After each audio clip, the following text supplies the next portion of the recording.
शेतकरी मित्रांनो नमस्कार. आज 19 फेब्रुवारी शिवजयंतीच्या सर्वांना हार्दिक शुभेच्छा. तर आपला आज प्लॉटला सुद्धा 19 दिवस पूर्ण झालेले आहेत पहिले पाणी देऊन. तर चौकी अवस्थेत कवळी चौकी आहे अजून, पण 19 दिवसात कळी चांगल्या प्रकारे निघायला सुरुवात झालेली आहे. प्रत्येक झाडाला गुंजा दिसायला चालू झालेले आहेत चांगल्या पद्धतीनं आणि एक नंबर कळी दिसायला लागलेली आहे. तर झाडं पण पाहू शकता, 5व्या बहाराचा प्लॉट आहे. झाडं बी एकदम स्ट्रॉंग झाडं आहेत आणि पाणी नियोजन व्यवस्थित असल्यामुळं नव्हती अजिबात नाही. एक आहे पण एक 5 ते 10% नव्हती आहे, नाहीतर चौकीच भरपूर आहे. तर ह्याचं लवकर कळी निघण्याचं कारण रेस्ट पिरियडमध्ये केलेलं काम.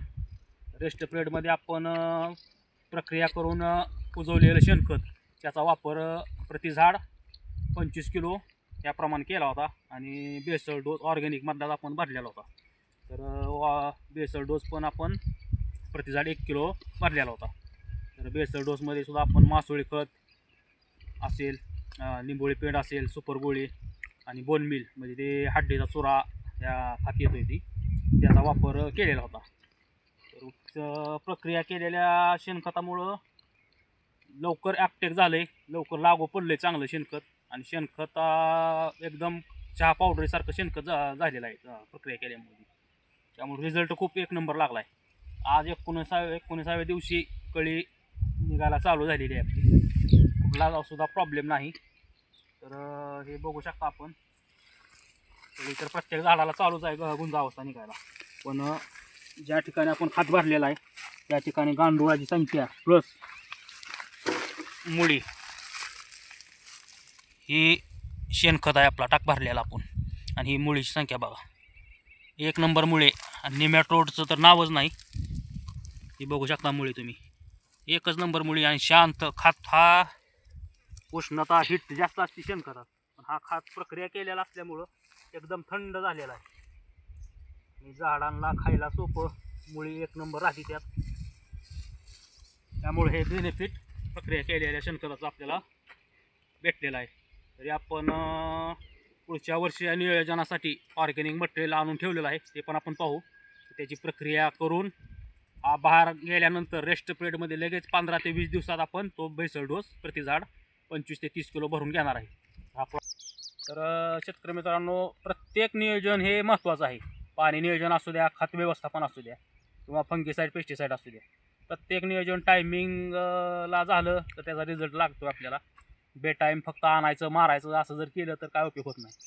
तर आता आपले पाणी नियोजन काळी जमीन आहे, तर आपलं पहिलं पाणी 7 तास आपण सोडलं होतं, डबल इनलाईन लॅटर आहेत आपल्या.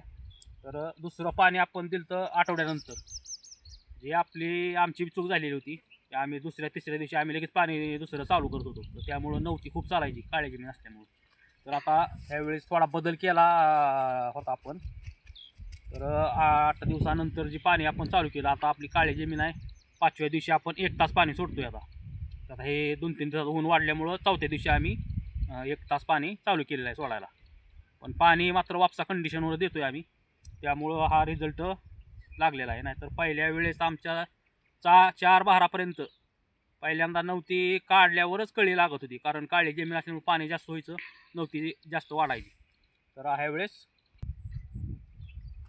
तर आपण पुढच्या बहारासाठी जे ऑर्गॅनिक मटेरियल गोळा केलेलं आहे, कसं केलेलं आहे, कशा पद्धतीनं आपण त्याचं प्रोसेस करणार आहे ते आपण पाहूया. तर हा पहिल्या बहाराचा प्लॉट आहे आपला. तर दोन्हीचं पाणी बियाण 1 तारखेचं आहे, 1 फेब्रुवारीचं. तर ह्याच्यासुद्धा चौकीतून कळी निघायला चालू झालेली आहे. एक नंबर प्रत्येक चौकीतून गुंजा अवस्था निघायला चालू झालेली आहे. तर ह्याचं काय आपल्याला 1 टाईम सेटिंग होणार आहे, कारण पहिला बहार आहे, आपण 40 ते 50 फळं प्रति झाड धरणार आहे. जास्त लोड काय आपण करणार नाही ह्याला. तर शेतकरी मित्रांनो, ऑर्गॅनिक मटेरियल हे आपण सगळं गोळा केलेलं आहे. तर यामध्ये आपण 2 ट्रॉयल्या बॉयलरची राख, लाकडाची राख, आणि 2 ट्रॉयल्या मळी, आणि 4 ट्रॉयल्या शेणखत असं हे आणून ठेवलेलं आहे. त्यामध्येच आपण 200 गोण्या कोंबडी खात, चांगल्या प्रकारचा कोंबडी खात आपण राजस्थानवरनं कोंबडी खात मागवला होता.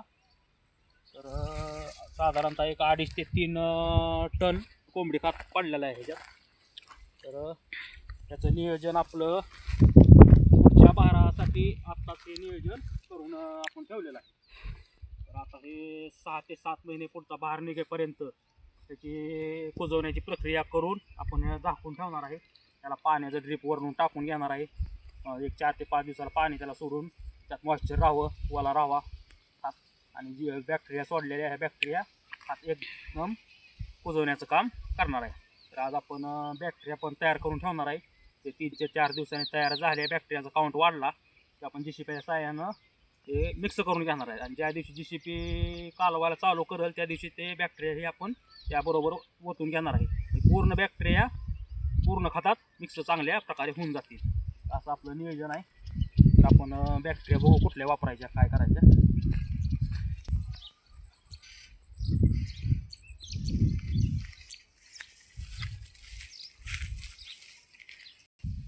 शेतकरी मित्रांनो, हे आपण गुळ 1 किलो, बेसन 1 किलो आणि शेणखत देशी गायचं घेतलेलं आहे. तर ह्या बॅक्टेरियामध्ये आपण 200 लिटरच्या बॅगमध्ये आधी टाकून घेणार आहे. नंतर आपण बॅक्टेरियाचा वापर करणार आहे.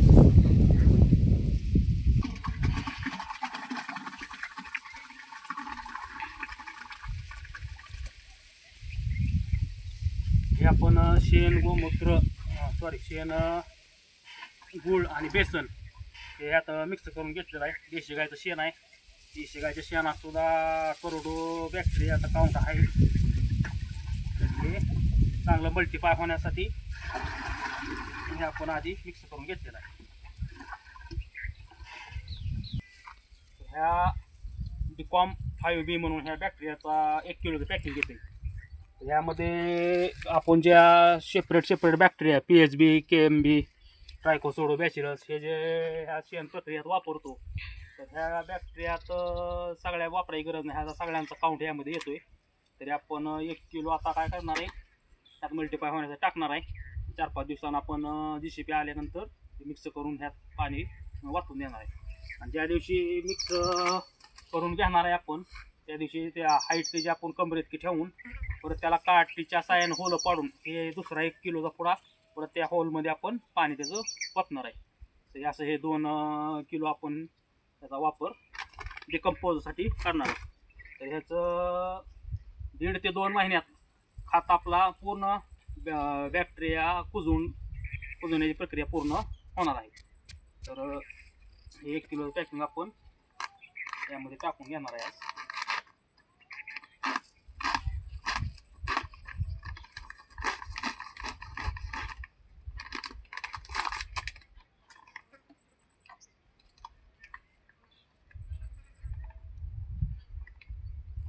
ह्याचा काउंट सुद्धा बॅक्टेरियाचा खूप जास्त आहे, चांगला आहे.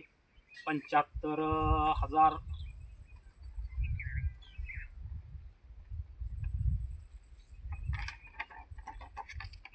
7,50,000 मिलियन बॅक्टेरिया काउंट आहे ह्याचा. त्यामुळं बॅक्टेरियाचा काउंट बी चांगला असल्यामुळं डिकम्पोज करण्यासाठी आपल्याला खूप त्याचा फायदा होणार.